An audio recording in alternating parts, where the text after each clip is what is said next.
Hey everyone, welcome back to the Thing About Wildlife in a Nutshell, where you will hear a bite sized story from our guest wildlifers' time in their field. Our lives among nature tend to be a string of funny, intimidating, or simply absurd anecdotes, and I'm going to be bringing these to you through some wonderfully diverse and fascinating voices. My apologies for uploading this episode a day later than expected, but hopefully it would have been worth the wait. I spoke to two artists whose work I deeply admire and am in constant awe of. Not having much skills to speak of in the visual art territory myself, these two women blow me away with every new project they embark on. First up is Laboni Roy. She is a multimedia illustrator, researcher, and educational content designer. Her passion for nature based learning led her to work with the Nature Classrooms initiative at the Nature Conservation Foundation until she recently shifted to being a freelancer. She loves the idea of bringing nature closer to people, children and adults alike, and enjoys the many ways in which she can make that happen through art. She's also worked on children's books, including one that she wrote and illustrated entirely herself, which I've linked down below in the show notes. Also on this episode is Deepika Nandan. I am thrilled to have her on the podcast since she is the genius illustrator for The Thing About Wildlife. She is an innovative creator who works with multiple media and loves learning about new topics in ecology and natural history. She is such a joy to work with for the podcast, and it was wonderful to delve into her process in more detail. Apart from illustration, she is also an animator and tattoo artist, and she brings all of these skills together to talk about how people impact the spaces they occupy. Deepika began working as an artist and designer for the Center for Wildlife Studies until she too transitioned into freelance work. This was also a tremendously fun episode to produce. I learned a lot from Laboni and Deepika while also occasionally being a fly on the wall to their rich banter. I'm going to wrap up this introduction now and let you guys join me on the wall as we listen to the stories of these incredible creators on the Thing About Art for Conservation. Hey guys, hi Laboni, hi Deepika. I'm really thrilled to have you guys on the podcast and just to be talking to somebody whose skill set is so far removed from my own, and I feel like I have so much to learn.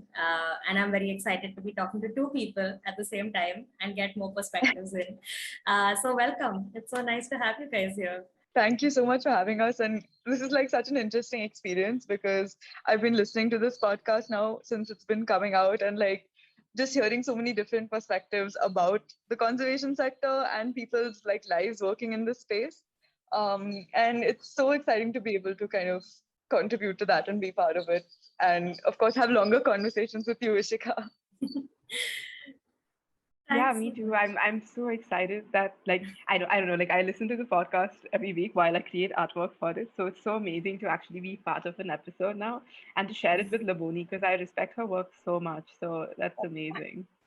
Oh, thanks, you guys. It's so wholesome to have you guys here. And Deepika as well. Yeah, I'm so glad to actually have you on the podcast and to have everyone be able to listen to you after everything you've contributed so far. So, yay! Yeah, I'm so glad. Okay.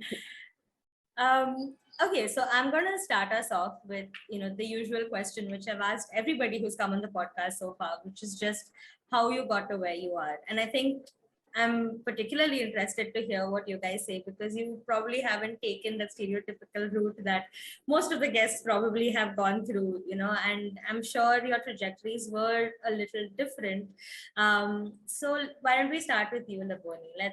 How did you end up choosing to use your artistic skills as part of something you want to do professionally as a career, and how did you end up engaging with nature along the way? Right. I've always been very interested in nature, and it used to be something that was a huge part of my childhood. And I went to an alternative ed school in Delhi where we had a lot of space around us, and like all our classes, all our sort of education was very much based on nature and experiences outdoors. So for me, I mean, the outdoors are just my comfort zone. It's just something that really excites me. And, watching insects, watching plants was just a huge part of my childhood. But I somehow, I don't think I ever considered seriously sort of, being in this space professionally. And I used to always also just draw and paint. My mom is an artist, as in she trained as an artist. She was an art teacher as well. So I used to always be around art. So I used to always kind of draw and paint whatever I saw around me. But I never really thought it would be something I'd do professionally, because art for me was kind of sacred, and it was like a safe space for myself just to express my own strange little ideas in my own little bubble.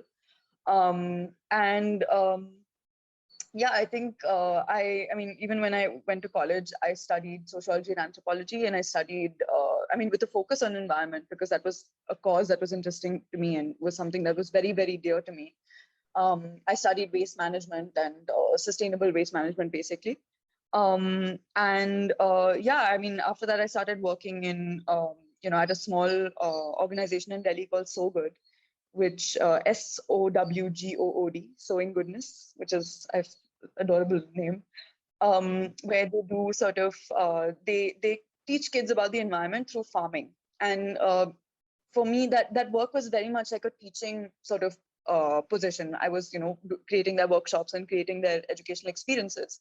And I would be painting on the side. I would kind of just be doing my own thing whenever I felt like. And I think I got late in college, I got my first sort of art commission from a professor who wanted me to paint her dog who had sadly passed away. And I think for me, that was the first time I ever ever even, it even struck me that I could actually, you know, do art professionally. But I think it was just really far away from anything I'd done and anything that I was doing. But then later on, when I was working at So Good, I started getting, because through Instagram, I started getting a few sort of commissions, and I just started, feeling like I wanted to be talking more about nature and communicating more about nature. And so I then, after I left So Good, which was about a year that I worked with them, I just kind of just went out and looked for projects, and I wasn't, being paid at that point at all. I was just, working pro bono. And yeah, I think something that really kind of hit, and a project that was very close to me, was I worked with Sunil Harsana, who's an activist in Mangarbani, which is a sacred forest in like near Faridabad in Delhi. And we kind of created this little booklet, which is a bilingual booklet on 12 important trees that are found in Mangarbani. And I did the illustrations and the design for it. And that was the first time I made something for that, that communicated about nature, communicated about, um, the environment in some way. And it was for children, and it was a little activity book. And I think that kind of got me really excited, because I was just like, oh my God, this is something that, I love doing. It's something that's so exciting, and I want to do more of this. And I think even after that, there was some sort of hesitation, where I was still kind of straddling the line between, okay, I do also want to do education work, I do want to teach, and do stuff like that, which is something I guess I still dabble in sometimes. But yeah, I think after that, it was just, because I love drawing animals and plants so much.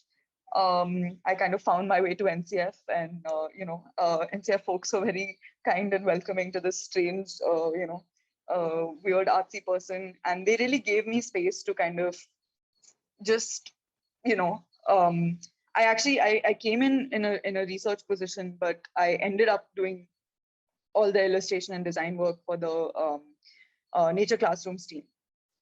And yeah, I think for me that was kind of, it really helped me see the potential of nature communications through visuals. And especially, I guess, like I was also doing freelance work, and projects like with organizations like Current Conservation and all that also kind of helps. And I think in all this, social media was a huge eye opener, because I didn't go to art school, and I wasn't very familiar with artists in the space, I'm not even remotely related to the conservation space. So just being able to connect with all these people remotely, and through social media, and just see their work and see what people are doing, I think that's been an amazing experience. And, connecting with then illustrators, also connecting with people who are writing children's books has been, yeah, I mean, it's just been a huge mishmash of different experiences, and me kind of just bumbling around being like, okay, I like this today, I like this today. And I don't think that's going to stop happening. I don't think I'm like, I think I'm going to continue to kind of try out a variety of things and do a variety of things, but I'm quite sure that, the nature space is the space that I love the most, and that's where I kind of want to be right now. Yeah. Sorry for this huge, lecture. No, no, I'm so glad that you went into that depth. And that's such an interesting journey. It's lovely. Yeah. Deepika, what about you? What was it like for you when you started out? And I'm guessing your journey was also a bit different from Laboni's. Yeah, I think the start is the same, and it's so interesting to hear how a lot of people, that are into conservation and nature had a lot of it in their childhood. Like, like they had the chance to kind of interact with it. And that's the same for me. Like, I remember, like, when I was very, very young, like, my neighbor and I would just kind of stare at this wall where there was like a line of ants, and you just like watch it for hours. So, that's like one of my first memories of like interacting with nature. And like I've been very lucky to kind of grow up in a place where there's so much nature, and a lot of the activities I did when I was a child was outdoors. Like we used to play like hide and seek, and we used to hide behind trees. And a friend of mine from Bombay tells me that she used to hide behind cars. So it's a very different upbringing. So yeah, I'm so grateful to have kind of grown up in a place where there's so much nature. And even now, I think like in the place where I live, it is reducing, but even now, like outside my window is like there are many trees, and I get so distracted by all the birds that's kind of flying around, but it's such a great distraction, so I love it. Um, I think so. Like I kind of always knew that I wanted to get into conservation, but what really helped me was a course that I did in college called Conserving the Lesser Known, and it was a course. It was a really cool course, and I studied at Shrishti, which is an art school. So it was really nice because it brought together art and conservation in a way that I didn't know was possible. So we had such amazing master classes where like we used to go for spider walks and just kind of learn about spiders that way. And it was so nice because like all of these walks kind of showed me, like I think I had the impression that okay, if I wanted to be in conservation, I couldn't live in Bangalore. I couldn't live in a city. But all of these walks showed me that that was not true, because we used to go for these walks and we used to like just like near a gutter we used to find like 10 species of spiders, and it was amazing to see that kind of variety. So this was in college, and this was like the last, like my thesis project in college, where I did an animation called Wood Wide Web. And so yeah, like that was a really fun course. Right after college, however, like I didn't really know how to kind of get back into conservation, and so I went straight into a corporate. And that kind of, I like very soon I realized that that was not for me, and it kind of reaffirmed my interest in conservation. Um, so yeah, so that's when I worked with this fellow called Maumita. So she works on red pandas, and I was fortunate enough to go to Sikkim and kind of work with her. So that was a really nice experience. And then soon after, I started at CWS.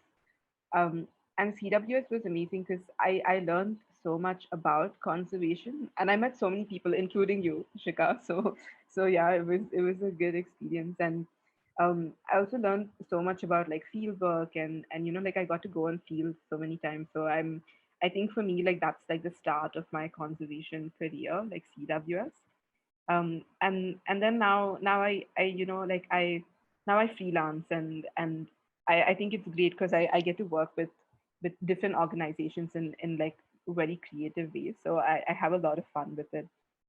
Like also like for me, Creature Conserve, which is an organization that kind of it's art for conservation. And for me that was like a major step, because I got to meet so many artists that work in this space, and I didn't know of many artists in India, or anywhere that work in this space. So like, it really opened up this community that work in conservation, and like those conversations were very helpful for me to kind of grow and get into this space further. Wow, it's just super rich, the experience that both of you have had put together. I think the talent on this Zoom call is incredible. But both of you are so right. I think those formative experiences when we're a kid, you don't realize how much they're going to affect your decisions as an adult. I've actually found that to be such an important thread. No matter how many people I talk to, some of those key moments as a child where you've had some really amazing interaction or experience with any form of wildlife, whether it's an ant on a wall or whether it's a tiger on a safari. Like, I think they tend to affect a child to the same extent. Like, the degree of charisma doesn't necessarily matter when you're curious about everything. And I think that's so beautiful. So now both of you mentioned that you all have kind of transitioned into doing a lot more freelance work, and so I'm just curious about what the pros and cons of this situation is like. Is it have you been forced into freelancing because you feel like you're unable to create how you would like to in a full-time sort of a position, or is it something that opens up a lot more doors for you? So what is the logic there, and how has this journey been for you as freelance artists? We could start with you again, Laboni. Yeah, it's actually interesting that you said that because um, when you work for an organization, as valuable and as exciting the work is, you're working for a brand at the end of the day, and you have to kind of. I'm talking in very like technical, horrible design sector terms, but you stick to the brand values, which means that you have to communicate in a certain way that kind of furthers the idea and the ideology of that brand. It might be amazing, and it has been in my experience. It really has been. But exactly like you've said, sometimes it does get a little restricting, and it's always exciting for for me at least to have a variety of ways in which I can communicate visually. Um, Especially because, like Deepika, I work in mixed media. I like to be able to experiment and be able to communicate. Like one project of mine may look completely different from another, and the medium might be different, the kind of color palettes might be different, the entire feel might be different. And I did want the freedom to be able to do that. And also, in general, I think that whereas I love this space and I love interacting with the conservation space and people who work in this space and scientists, and for me like science is a huge, like I love reading science. I love talking about science to people who obviously know way more than me and help me understand things. Um, it's just sort of, I'm also interested in gender. I'm also interested in other issues. And sometimes I also just want to do work that's pretty and has no sort of higher, I mean, okay, all work is political, of course, all work is political, but and sometimes I just want to sit and draw something and not think about what it has to accomplish. Right. Which is what freelancing has been able to do for me, as in I've just gotten a lot more time to kind of focus on just what I want to communicate. And whether that's, I mean, most of the time it doesn't lead to anything monetarily, but I think that's helpful for an artist to just have a space to be able to just say and do what you're feeling. It kind of fuels your own practice and it adds back into your sort of creative energy. Yeah. Yeah, I agree like 100% because like having the space to do your own personal work and like with no restrictions and no one telling you, what they need or what to do is so important. And recently, like I don't know, like I was kind of having like a few weeks ago, like kind of having a creative block and I wasn't able to do my work and immediately I just started doing my own work, without thinking of what I was doing and no concept in mind, nothing in mind. And I don't know, I feel like that helped me so much because just being able to do something without thinking and like going wild with it is so nice. Yeah.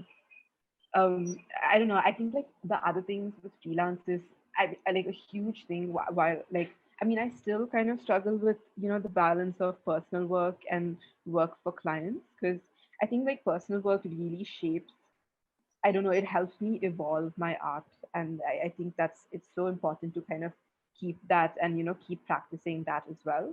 Um, I think like one thing that I found really hard while working was like time pressures, because I like to do a lot of my work like with analog mediums. Like I like to paint and collage and all of these things, but all of those take a lot more time than digital mediums. And so I quite like, like with freelance, like I can kind of talk to my clients and tell them, oh, this is how long I would need, and they're quite receptive to me telling them, okay, this is how long I need, so this is my deadline. So and it's quite nice because I can, set, like there's no time pressure. Like there is still pressure because I think I always underestimate how long my piece will take. So like I have that pressure for myself.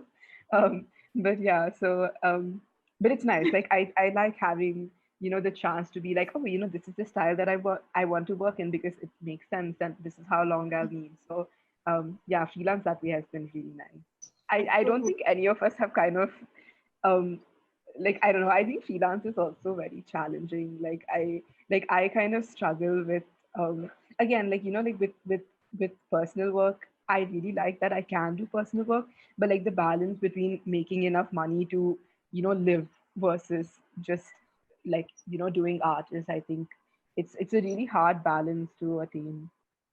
Yeah, yeah, that was no, exactly what I was gonna ask you guys, because this, I'm sure that doing so much constant creative work, whether it's for yourself or whether it's for a client, I'm sure it takes a lot out of you and must be fraught with challenges. Because I think for me, as an individual, for like I kind of use my weekends for my creative outlets, because that's not my full-time job. And my full-time job is a lot more mechanical in a way, because you're doing research, there's a certain protocol, that you kind of have to read, you have to process, you have to output in that sort of a way, and the kind of thinking and brain power that goes into it is so different. And the podcast for me is one way in which I get to have some kind of creative outlet, and but that's something that I do in bits and pieces in my own little time. But I'm guessing that it's really difficult to constantly be expected to be creative day in and day out, and especially when it's also what you use to unwind. So tell me a little bit about that. yeah. I mean, I think this is something that I've been struggling with a lot recently. And yeah, Deepika, by the way, high five on the creative block scenario. Um, yeah, I mean, I think it's it's not just your own personal work, right? You also do want to create things that are coming from you. It's your client work, which is giving you roti kapra makan. But also, I feel like somewhere this creativity is also personal expression. And it's really, at least, I mean, I can't speak for other creative fields, but in this field at least, and this field being like just in the field of art, like when your money depends on how how well you express yourself and how creative you can be, and that creativity is just not, today is just not the day. It's so stressful because if today is just not the day, you haven't done your work for that day, or you haven't been able to be as productive as you needed to be, and that's going to bleed into tomorrow, and it kind of carries over. So art block also kind of builds in on itself, which is really stressful. But I think what I've been personally struggling with a lot is kind of separating myself and my identity and my sort of um, my being in some ways from my work, because at the end of the day, art is self-expression, but also I have to do this thing that somebody has asked me to do because they need to communicate this particular message. It's just so, it's so interesting to see where that, like sometimes I feel like I can completely just switch off from, you know, um, feeling stressed about this and feeling that okay, I'm not, being able to communicate my best. So forget about that. I'm able to do what my client needs me to do sometimes without thinking about it. But other times when it's a project that's in some ways personal, or in some ways it kind of connects with you differently. There's a lot of pressure to kind of do it right, and to do it not just right, but to do it there is an idea of right in your head, because it's close to me, right? Like it's something that's personal, especially when it comes to like nature-based and conservation projects. It's something that I really care about. But being able to express myself properly in those times is really like it's a lot of stress, and I'm not even being able to articulate it properly because I'm just like, this is so stressful to even talk about. Yeah. Oh my. Yeah, it's so interesting that you say that, like separating your identity from your work. Please tell me how to do that, because I definitely need that.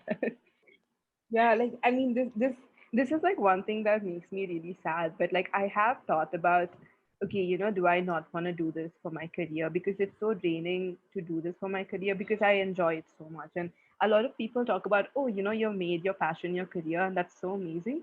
But maybe it's not. Like I don't know, because it's so draining. And so sometimes I have wondered, okay, should I just go into a field, like I mean, you use the word mechanical, where I can kind of do some work that like, okay, that I don't entirely enjoy, but like it's okay because I'll have this for myself. Like that's something I think about a lot. But also I will say, like, I think the positives of working in this field is, I don't know, you get to meet so many interesting people. Like I would never have met Laboni if I hadn't continued to do this. So that's one thing. I also think, um like like sometimes it kind of helps that I have to power through my creative block and do the work I have to do, because I think there's growth in the work I do as well.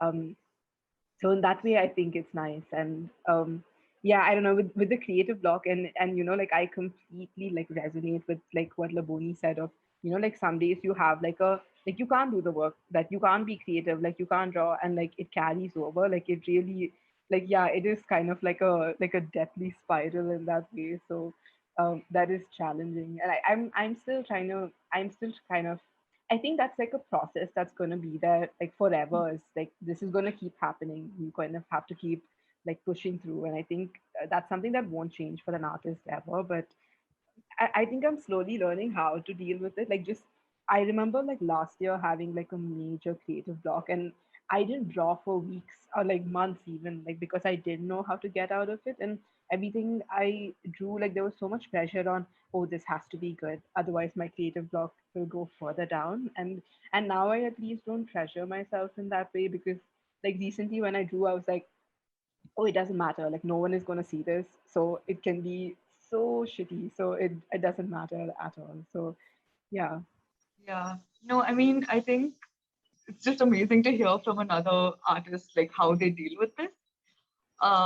And you seem to be doing it amazingly, and I want that. But yeah, I think even for me, something I've kind of come to terms with is that, or rather, I'm trying really hard to come to terms with, is that sometimes it just won't happen, and that doesn't mean you are broken. That doesn't mean you are not doing something right. It doesn't mean that I mean, like you said, I used to go into this horrible, horrible depressive spiral in the past when, there would be creative block and I couldn't come up with work that was there, and there are deadlines on your head, there's financial needs, there's all this stuff. Um, but and it used to just I used to feel like it was, like as a person at that point, I had no function because I am an artist and artists need to make art. And if I am not making art, then what am I? Um, but yeah, I think now what I'm coming to peace with is, yeah, I mean, exactly like what you said, like doing what you love is not easy. And it's okay. It's okay to like not be an artist sometimes. It's okay. And it's okay to for that work not to come from, the place of some, amazing inspiration or something. And when that inspiration strikes, like I think you'll understand this, but like the day when an idea hits and you can sit and paint the whole day, and at the end of the day you're sweaty, you're exhausted, your back hurts, your eyes hurt, but you've made something, like you've made what was there, you've made what you wanted to make. The kind of the kind of like feeling you get from that is just unparalleled, which is, I think it's like this weird like high that I feel like all artists chase. And yeah, sometimes it's okay. It's okay not to be inspired. I mean, it's not something we can predict. It's not something we can create. It's not something we can kind of engineer. And that's okay. I think. I hope. Yeah. It's so nice to hear you talk about, like, like these days where you have like this like whole burst of like creative, like, I don't know, like I don't know the word I'm looking for, but like this, like you have like this creative inspiration that like keeps you going. Like I know, like when I have these days, like I can stay up for so many hours and like day in and day out, and like gives me energy to actually do the work. So it's so Yeah. nice. Also, like, thank you so much for like sharing your struggles, because I don't know, like I don't know about you, but I think like we all feel like we're alone in this. Like I always look at other people's work and I'm just like, oh, they never have creative block. And so it's so nice to hear that we're all in the same boat. Yeah, no, same here. It's like really good to hear this from you as well. I think, yeah, that's another thing about freelancing, Ishika, is that it can get lonely. And, you kind of, clients come and go and you can form amazing connections with clients and, like match on wavelengths that, are really, really exciting and which always hopefully will lead to repeat projects, which are always fun. Um, but yeah, I mean, there's that consistency of having a workspace, of having, um, a, one thing that you kind of work on and that you kind of see from end to end.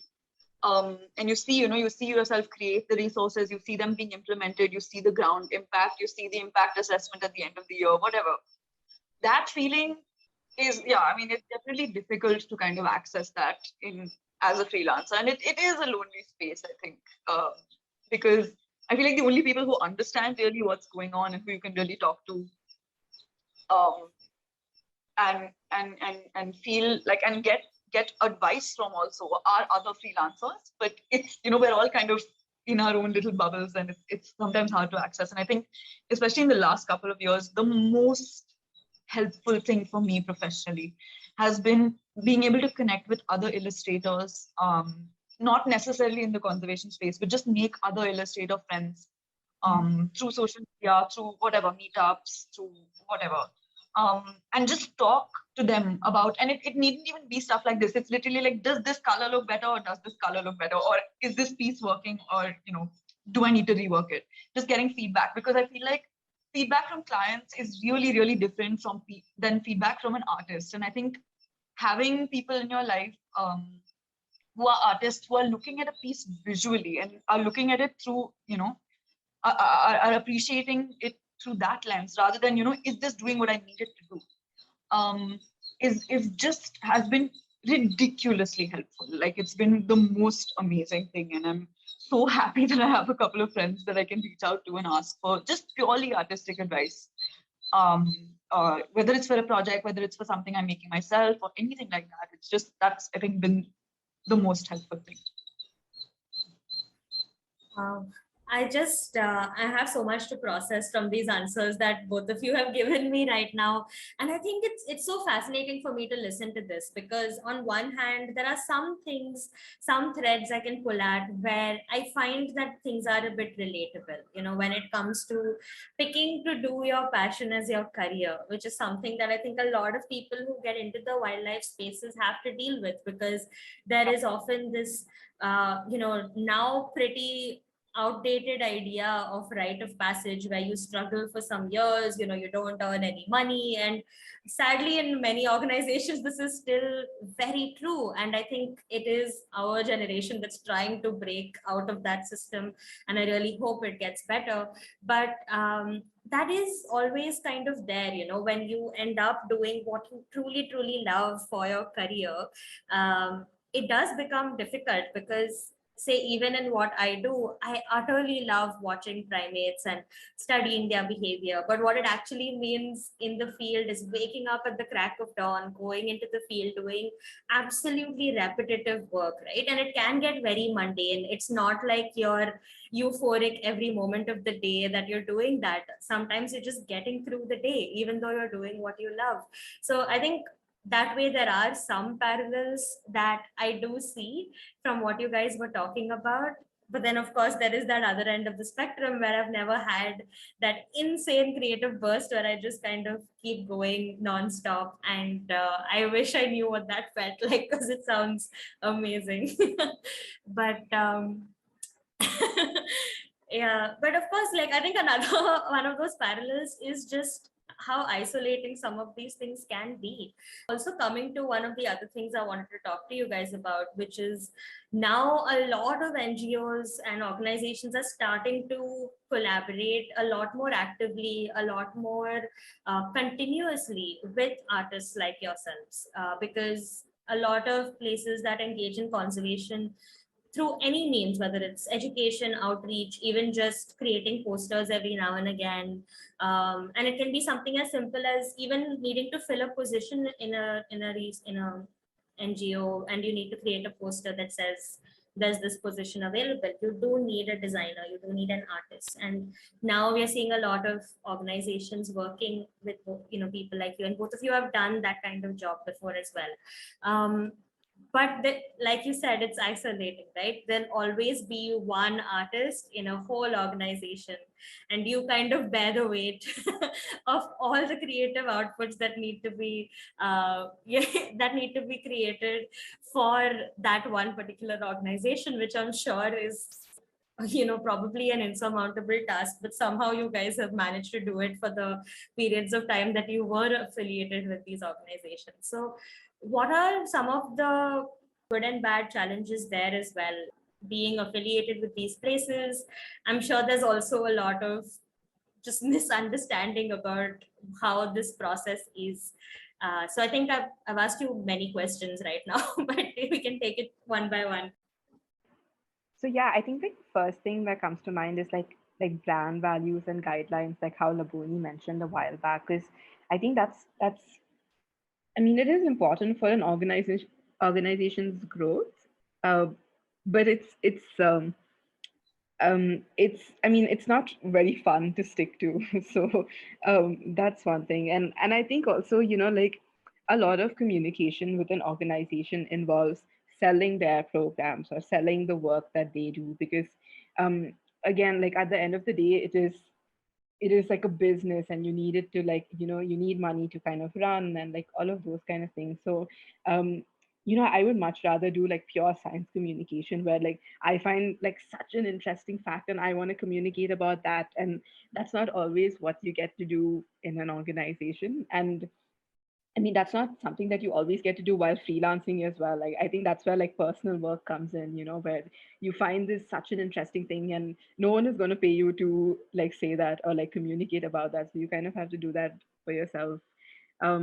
Yeah, I think like the hardest thing is kind of restrictions. And I think another thing is, like, I read this really interesting article the other day where it spoke about how, like artists and scientists, when they kind of collaborate, like now what mostly happens is the scientist says, hey, this is my work, and then the artist kind of communicates it. And I think there's a lot of value in that. But then they also spoke about in this article that that's not, true collaboration. And true collaboration is where, the artist says, oh, this is what I've been studying, and then the artist responds saying, oh, like these are the questions I have, and that's what they communicate about, like like talking about.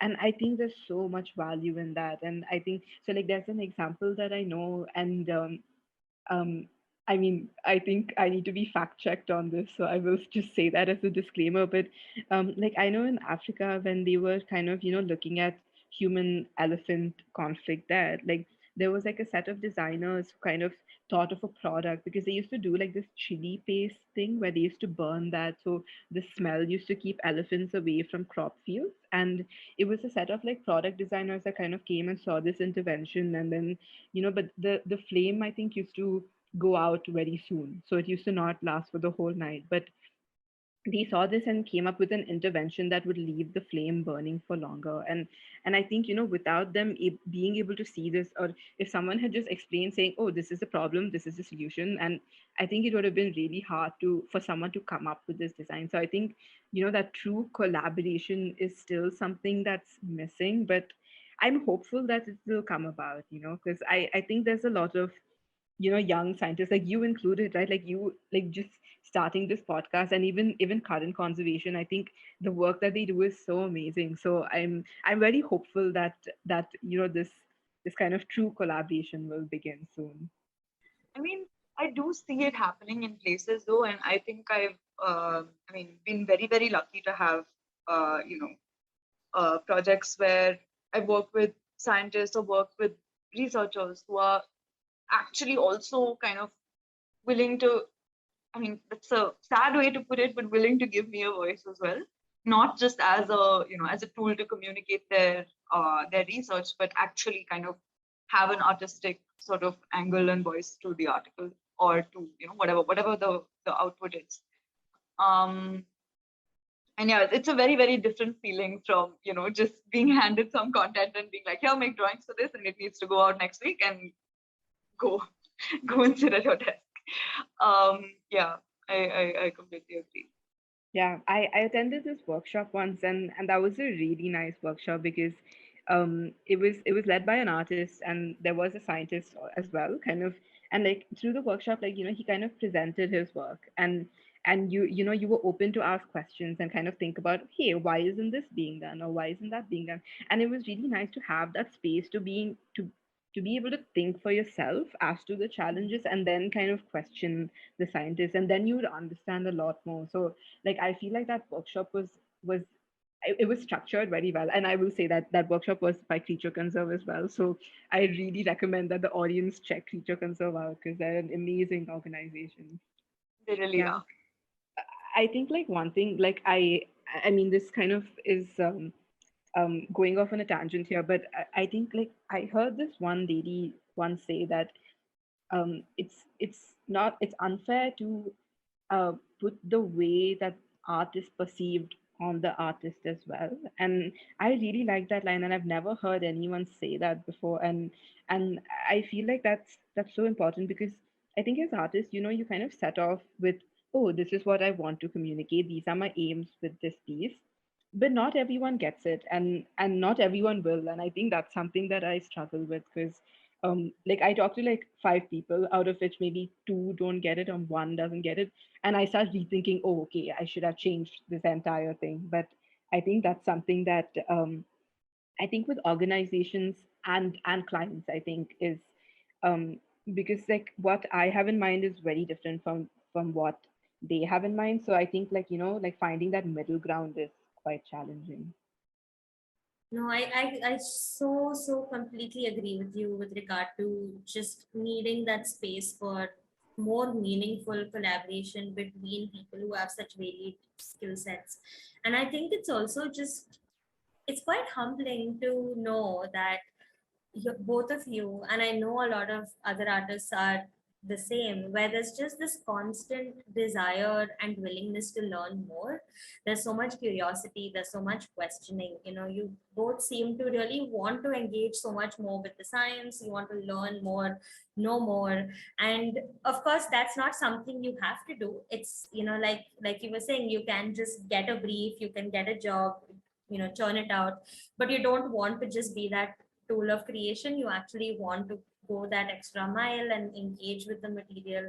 And I think that's just so wonderful and that's so beautiful. And that just the fact that there are people as skilled as you are who are able to communicate things visually in these wonderful ways, and you're willing to go that extra mile, do things that you don't really have to do, not necessarily part of your job description, but because you feel it will help you create something more meaningful, and uh, perhaps even just improve your work in the long run in whatever measure. I think that itself is something that scientists or admin folks at these organizations should really be cognizant of. And I really don't think it's that hard to take that effort to create a meaningful collaboration. It's just a matter of being conscious of it and saying, hey, let me sit down and have a real conversation with this person instead of just handing over an assignment. And it would be great to see that happen a lot more. And I'm sure that if right now, considering y'all have been able to produce such beautiful content without having had that very meaningful engagement, I am just imagining how much more incredible it would be if that existed. I mean, I will say though, I don't think, I mean, in my experience at least, like I think I've been lucky enough to work with, people who are very involved and who are very engaged and are very, enthusiastic about answering my questions or sort of, just giving me more information, or having long conversations with me about their work so that, I can get a lot of subtext and get more context. And yeah, I mean, I think I definitely, like, there's that old thing that people say is that, you've only fully understood a concept if you can explain it to somebody else, right? And I think for me, as somebody who's, creating art to communicate, I don't feel like I can do that until I understand it until I understand what the concept is properly, right? So I will kind of irritate my clients with like 4,000 questions and like ask them for, I mean, as much information as you can give me, please give. I'm here. I will read it. I will see it. I will watch it. Whatever that is, give me more. And yeah, it's also exciting because I think, as Deepika mentioned some time ago, it's also a great way to kind of engage with different things. Like, I'm currently working on a project which is completely not related to conservation. It's about mother and child healthcare. And as somebody who has no experience in that world and fingers crossed does not want any experience in that world, this is a fantastic way for me to just learn about, what half the population of the world, or the birth giving population of the world faces um, in this aspect of their lives. And it's so much learning. It's so, like I mean, it's just something more that I know now. And that's just really exciting to me as just a human being with questions. I think it's when you have to communicate something, you have to understand it. You have to kind of get in depth. You have to ask questions, and you have to be able to answer questions, which is essentially a whole job. You're answering questions that people haven't asked. And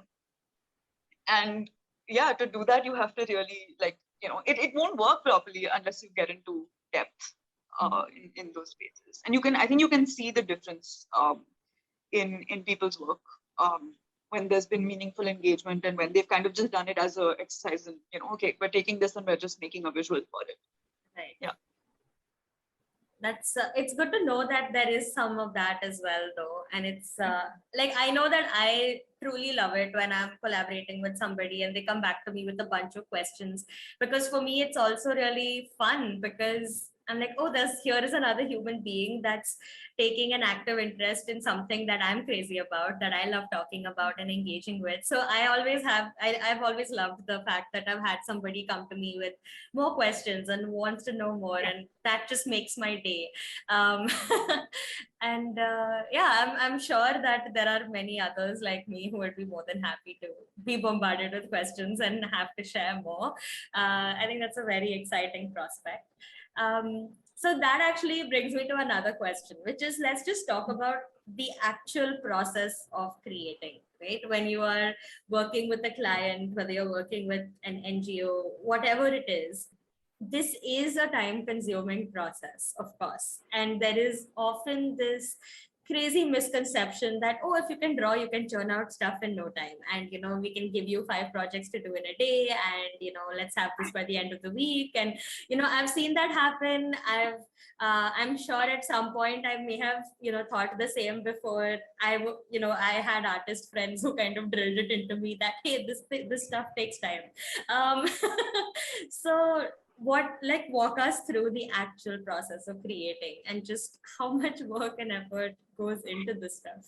I think I will start with, like understanding the material is like the first step. And I think for me, like the longest step, like I'm currently working on a visual abstract for the paper. And as someone who doesn't have a lot of experience reading scientific papers, like I think like publications, I think like that was definitely challenging, because like every now and then I would find a term that I didn't know about, and then that would lead me into like another area of research. So I think like that's one thing that takes me the longest time, like is understanding the material.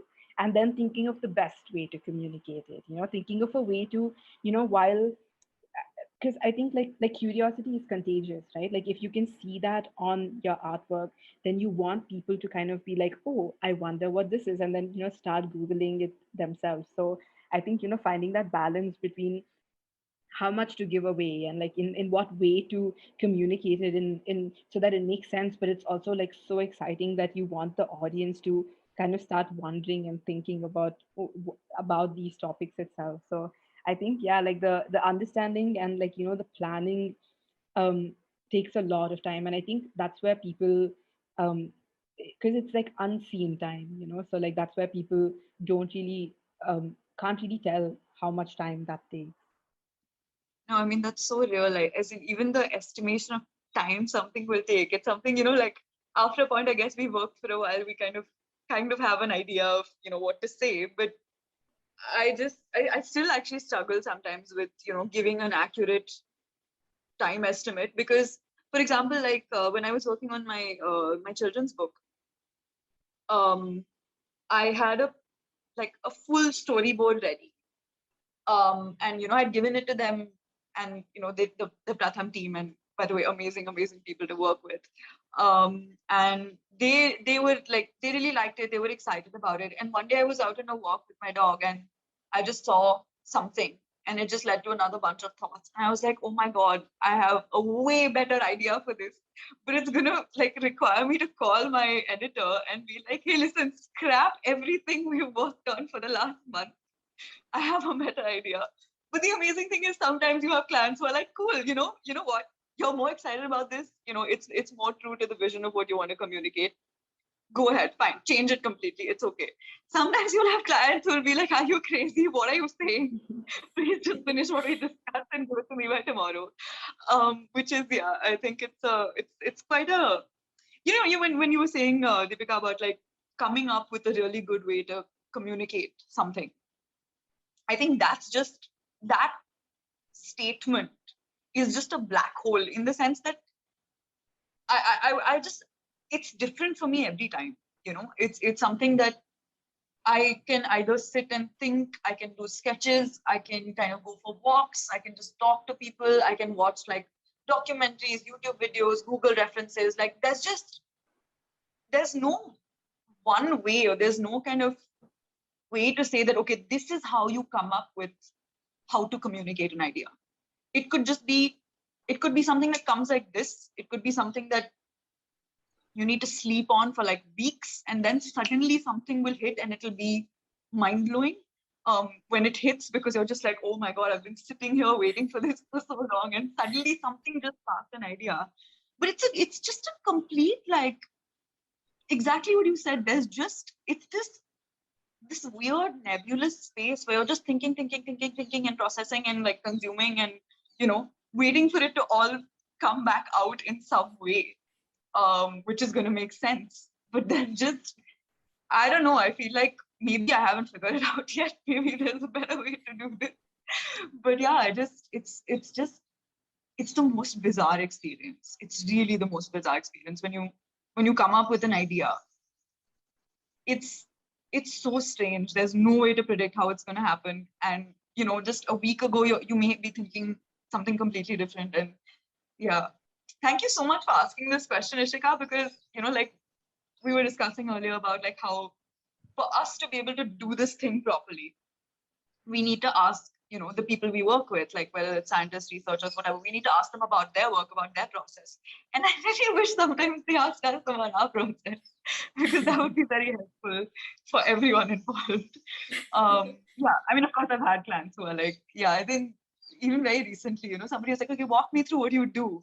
And that was so helpful because then she was able to be like, okay, shit, this is going to take you a long time. And I was like, yes, it is going to take me a long time. Thank you. But yeah, I wish sometimes that they would ask us about the process, because um, it's two different worlds, like it's completely different worlds. And I'm sure, and it's just, yeah, I think the process would be much more sort of productive and involved and a two-way thing. I think that's a really good message to put out there. Like anybody who is listening, just if you're working with an artist, ask them about the work that they do. It's such an easy thing to do, and it's so important. I think we should really start looking at you as hardworking human beings and not just people who can create stuff with the drop of a hat just because we want them to. There's so much more going on here.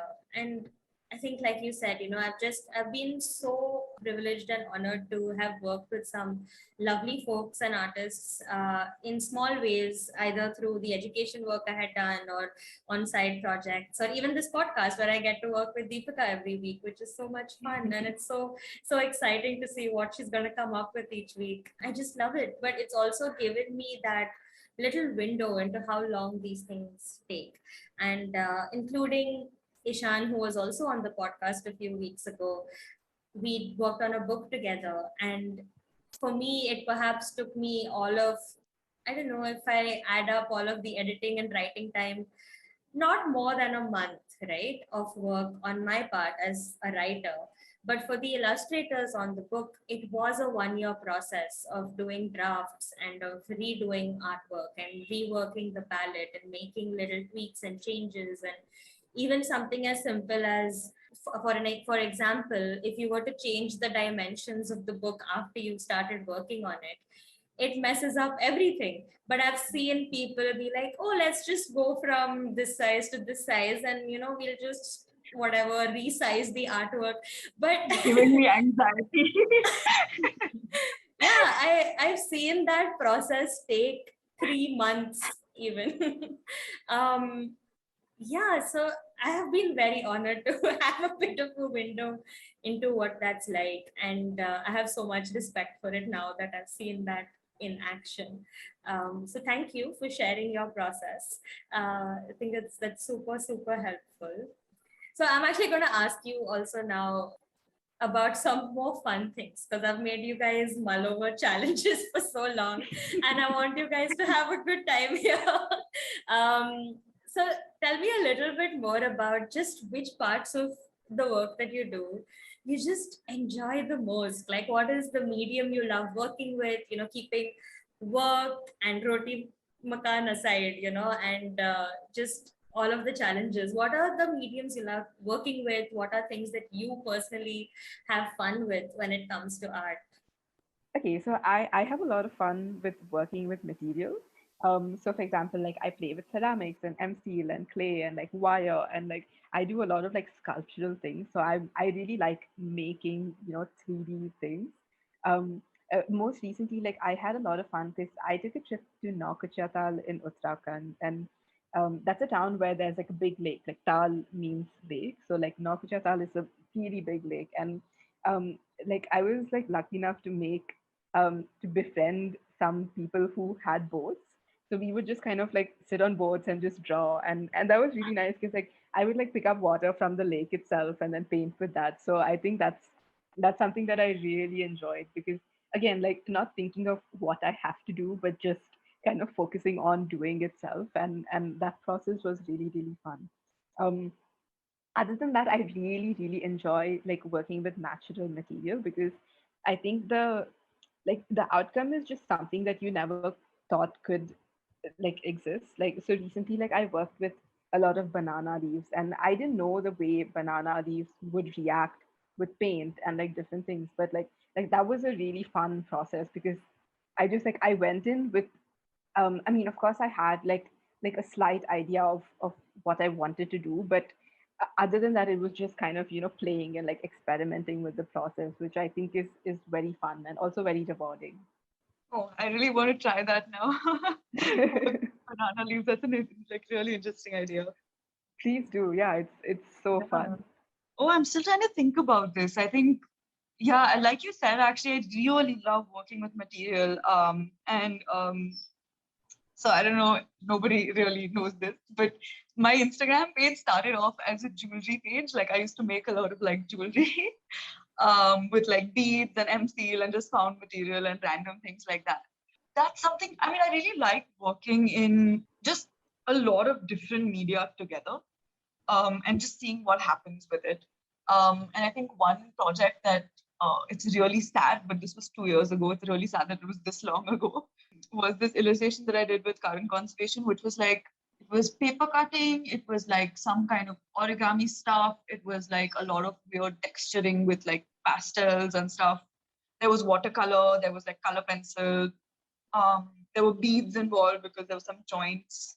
And then like the whole thing was kind of photographed, and then there was like I did more work on it digitally. And there was just like it was just so interesting to see how many different things kind of went into that one illustration and how it came out. Because sometimes I feel like the most exciting thing about creating illustrations like this is that because when it's a little more open and it's a little more sort of interpretive, is that I don't really ever know what it's going to look like. So it's also a process of discovery for me while I'm creating. And I find that with more material involved and with more media involved, it's always more of a mystery. And I feel like I'm solving a mystery while I'm working on it, which is super exciting because then what comes out is just, you're just like, oh my God, like what is this? Where did this come from? And it could have been so different if there was just one slightly different material, which is really exciting. But I'm also very basic, and I like just working in pen and watercolor a lot. Just like basic pen drawings and watercolor filling. It's so reliable and so comforting and warm. And I know that in the same way that I'm excited about the uncertainty and the sort of uncertainty is probably like a very intense word, but just the sort of the mystery of creating something in mixed media. I also love the comfort of just knowing exactly what the end product is going to look like, and then my go-to for that is pen and watercolor, which I actually haven't done for a long time. Should get back to personal work. Very nice. Thank you. Oh wow! This really just makes me want to come over to your homes and learn how to do these things. It just sounds it sounds so freeing because I feel personally very intimidated by the fact that there are so many different materials and tools you can use to create art because I've never really done it. And at most I've just drawn stuff with color pencils and I think my sister, who's a lot more artistically inclined than I am, often makes fun of me saying all my drawings look like scientific diagrams because I'll label stuff and I'll write down what the species is. And yeah, so I feel like I definitely need a real lesson in just letting go and enjoying the process, which I definitely don't know how to do. So I would love to learn how to do that from you guys. I think the three of us should like definitely meet and like do this banana leaf thing with Deepika, because it sounds super exciting to kind of work with organic materials and not know what's going to come out of it. And that's also freeing in a way, no? Then you're kind of like, cool, like it's not on me. It actually reminds me of like when like why in this was the college project that I was working on, and again it comes back to like you have like this spark that kind of you want to change your whole project. Like that's what happened to me then, because I was working with like a I was working with like oil pastels, and I was like working with like color pencils and just like material like that on paper. And one day I was just like, I was cycling around where I used to live, which was Yalanka at the time. And I saw this one red seed. And these are these red seeds that we used to collect when we were younger because they were just so bright. And yeah, like this red seed, I saw that seed and then like I got so excited and I picked them up and like there were so many. So like I went back home with like a handful of seeds, and like that's when I started with my mixed media stuff. Like I think and so like I don't know, like I always thank that one red seed for like I don't know inspiring me to do it. So like it's so nice because like until then I was doing something completely different, and then after that is just when I kind of like dove into this whole mixed media stuff. This is so lovely. Yeah, I would just absolutely love if the three of us managed to meet up. That would be so great. That would be amazing. That would be Yeah, so fun. absolutely. So I think like Ishika, you kind of sell your creativity shots because you're so creative. So Yes. Oh my God. yeah. Can we talk about this, please? Now, I think as the host, I'm going to draw the curtain on that.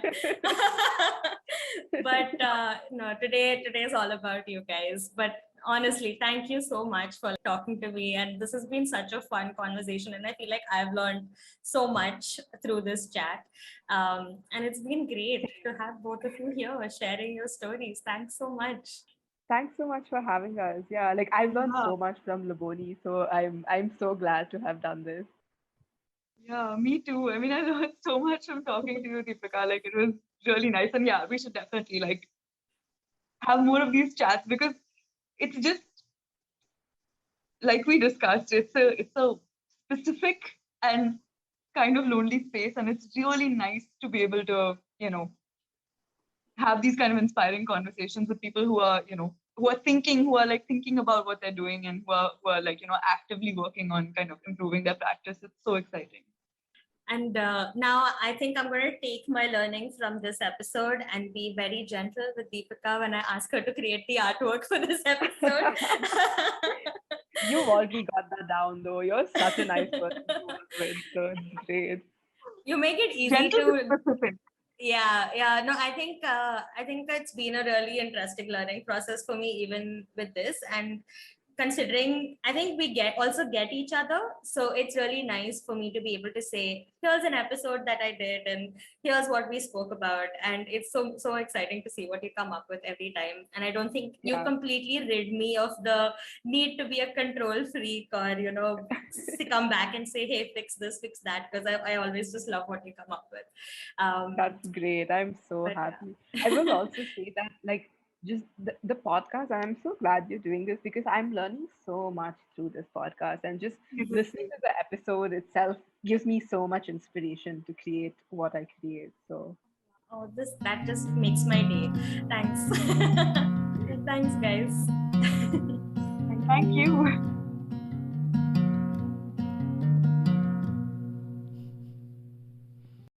Thanks for listening.